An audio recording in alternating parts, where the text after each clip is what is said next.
So, this is Of Men and Dragons, Book 1, Chapter 11, by DrBlackjack21. 2 days ago, Angela was bored. Or maybe more accurately, she was going stir-crazy. She hadn't been alone this long since, well, ever. Even when Jack was asleep, there was usually plenty to do. Monitoring Jack's vitals, scanning whatever system they were passing through, or even just trying to pick out fragments of old radio signals from the background radiation of the universe. But with Jack and Shahar gone, her sensors muted by the mountain currently burying her, Angela had never had so little to occupy her attention. She'd thought about shutting down temporarily to kill some time, but then she was worried that some damage to the ship might prevent her from starting up properly again.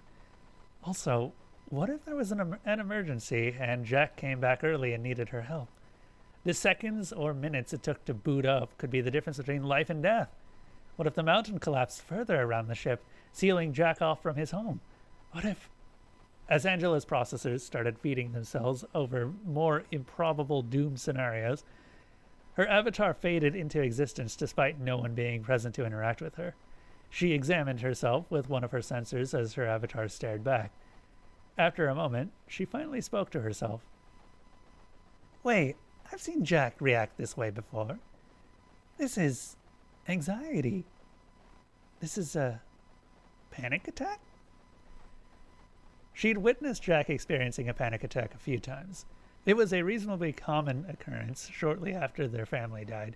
Usually that happened when he was required to leave the ship and travel into unfamiliar territory. As the years passed, the attacks happened with increasingly reduced frequency. Regardless, she could still pick up a spike in anxiety in him whenever he left the ship. Over the years, he'd developed various tricks and other methods for dealing with the stress, many of which were second nature for him now. Angela had never felt anxiety when Jack left before. Not like this anyway. But she'd usually ride side saddle with him via a signal connecting him to the ship from some type of transmitter. This time, an entire mountain was blocking signals going out and coming in, preventing her from keeping an eye on her little brother. She knew how attached he'd grown to the ship and her, but she hadn't realized the same thing had happened in reverse. She watched as she shook her avatar's head at herself, and then chuckled. I'm a right mess, aren't I? Looking into a sensor, she continued her thought. I'm even talking to myself. Who has ever heard of a ship talking to herself? What did Jack do to calm himself when anxiety was getting too much to handle? Well, for one thing, he used puzzles. Not jigsaw puzzles or the like. Well, maybe once in a while, but not usually. When he was out and about, he'd start doing math in his head. That wouldn't help Angela, though. She could do math too quickly and easily. Besides, that was usually only a stalling tactic until he could get somewhere to do some real stress relief. When things got really bad, and Jack realized it, he tried to reset his brain. He'd usually put on a demanding video game while simultaneously watching a movie, and sometimes even listening to music as well. Doing so many things at once overwhelmed his brain to the point it couldn't dwell on anxiety, and his body would slowly stabilize itself. The process of flushing various fight-or-flight chemicals down from his mind usually took a minimum of 20 minutes. Then he was able to think more clearly and objectively. Angela didn't have any chemicals wreaking havoc on her brain, but maybe a similar tactic would still work to calm her processors.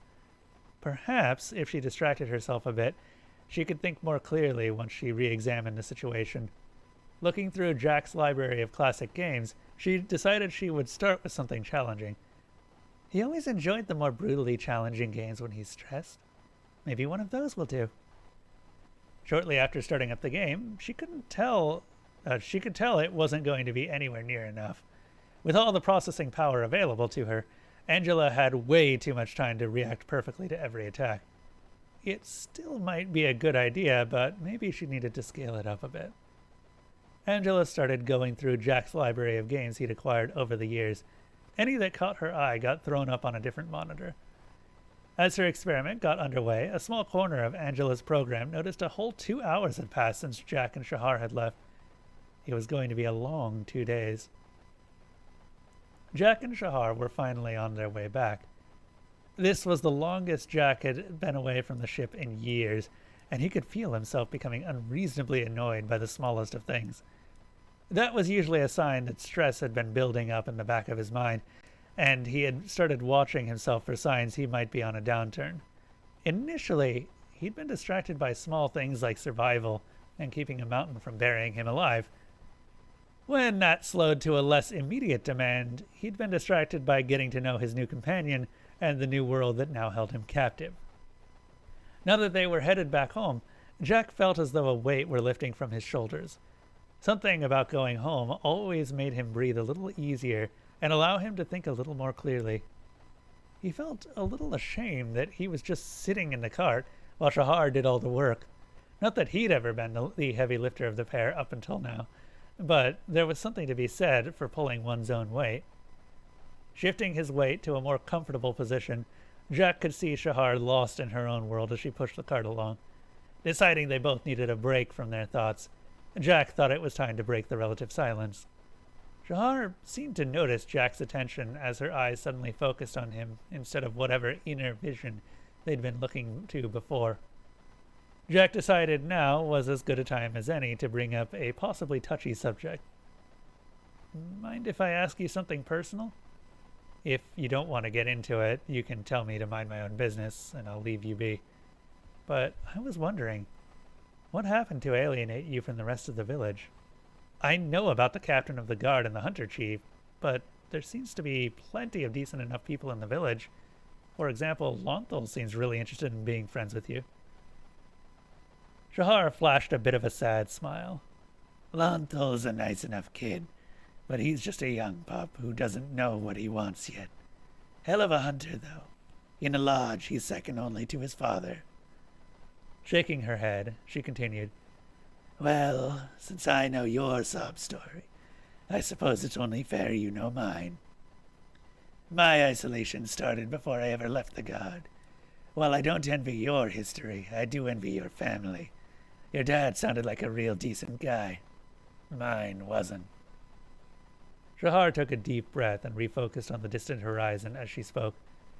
"He was a guard like me, but he liked to drink way too much. He was also missing patrols, and even when he went, he spent most of his time patrolling the inn.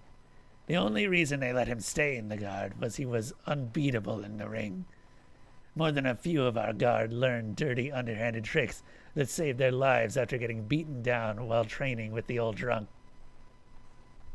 Shahar's grip on the handle was tightening enough that Jack could hear the creaking of the wood in her grasp.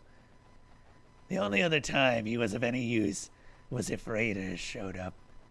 He enjoyed killing far too much.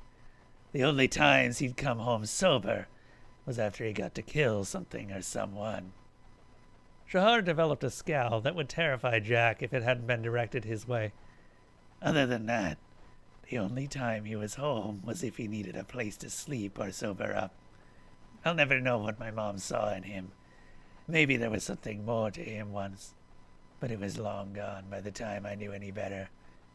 Everything he made was spent on drink and women, leaving my mom and me to fend for ourselves."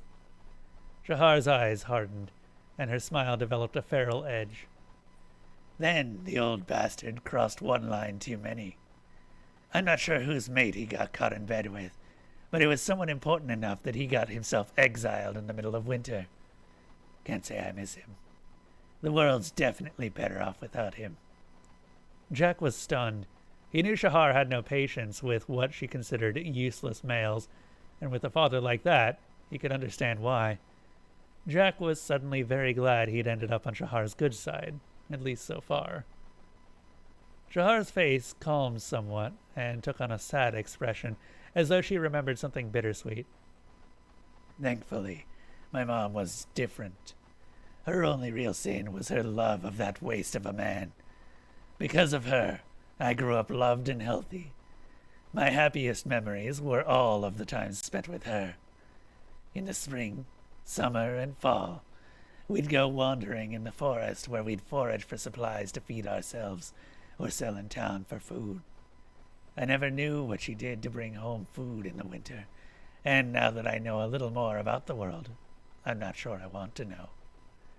But our home was always warm, and there was always food on the table. Shahar's expression darkened as she continued on. The only thing I'll never forgive her for was giving up after my father was gone.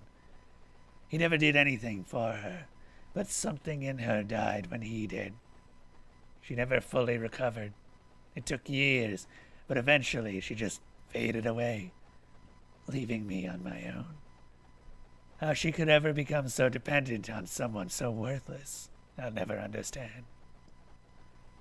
Shahar's expression changed again. This time, it was merely the look of someone who'd been through more than their fair share and was profoundly tired of life's offerings. After that, the days began to blur together. Everything I owned was taken as payment to provide food and a place to sleep until I was an adult. The other kids started picking on me for being an orphan. In turn, I'd hit them for opening their fat mouths. I guess I inherited a bit of my father's talent for fighting because, after enough squabbles, I caught the guard's eye. They took me in, and that was my life until recently. Shahar shrugged. You already know what happened after that. A lot of pieces fell into place in Jack's mind as he took in everything he'd been told. They traveled in silence for several minutes, listening to the creak of the wagon and the song of some creature trying to find itself a mate, or maybe declare the bounds of its territory. After a bit of the mood relaxed, Jack took a breath and spoke up. I'm sorry you had to go through all that. No one ever should have to experience something like that, especially a child. Sadly, we both know the universe can be a cold and lonely place. However, for the record, I'm glad you didn't let it break you. There's no one else I'd rather have as a guide, bodyguard, and friend. Shahar's eyes sharpened with a look that Jack was coming to associate with her sometimes sharp sense of humor. So we're friends now, are we? Here I thought you were the boss. Jack smiled in return.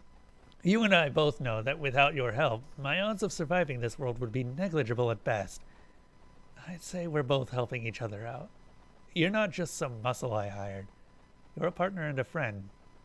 I hope. Shahar looked lost in thought for a moment, then grinned. Friends, huh?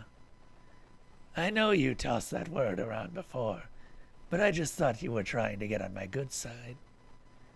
I suppose I could let you try out for the role, though I warn you, I'm not the easiest person to get along with. Jack grinned and shrugged. Well, if you'll put up with me being a relatively weak, traumatized shut-in, I suppose I can. In turn, put up with you having a bit of temper and being blunt with your thoughts. The smile slowly left Shahar's face as she grew serious once more. She looked at Jack as though searching for answers. How do you know I wasn't broken? Jack was momentarily stunned by the sudden shift in subject. I'm sorry, what? Shahar looked withdrawn, as though weary of the answer to her question. When you said you were glad I didn't let my experience break me, how do you know that I'm not broken? Jack smiled for a moment, making sure Shahar was looking at him before he answered. That's simple. I know you're not broken because you're still moving forward. A broken person stops fighting. They just lie down and give up. You might bear a scar or two where no one can see, but you're still moving forward. You're still trying to find a place for yourself in life. Jack chuckled. And I have no doubt that if you can't find a place for yourself, you'll make one. For the record, I pity anyone stupid enough to get in your way. Shahar gave Jack her best predatory grin, the one that always slightly unsettled Jack. That many sharp teeth had no business being on one person's mouth. Then, with a look that made Jack think Shahar was the real dragon, she replied, Well then, don't get in my way, and I'll try and keep you alive long enough that we can both find our place in this life.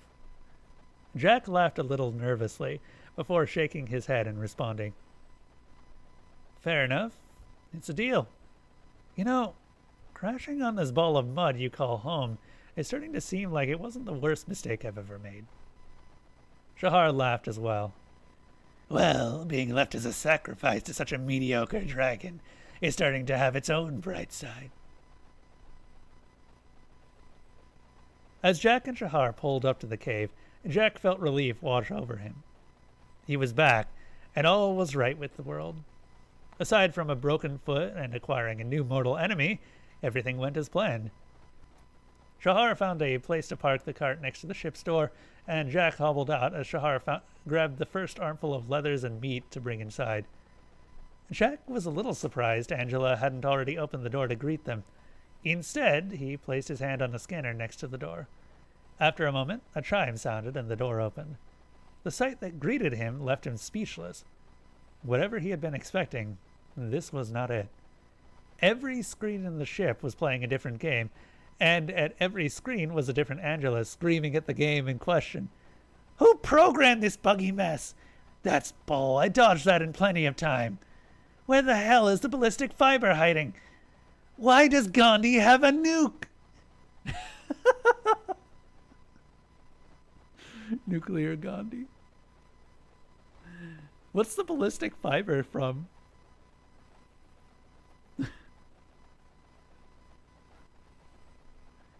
Jack just stood there, stunned for a moment before speaking up, his voice betraying the fact that he was wondering if he hadn't finally gone the rest of the way off the deep end, and this was all the resulting hallucination.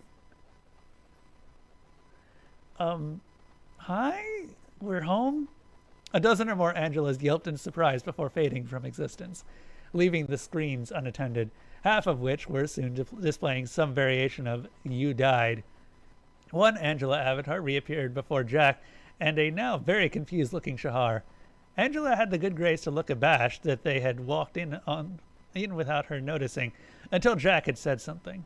Looking at Jack out of the side of the eyes of her downturned head, while one hand rubbed the back of her neck, Angela replied, her voice fading into an ashamed squeak as she spoke, Hi.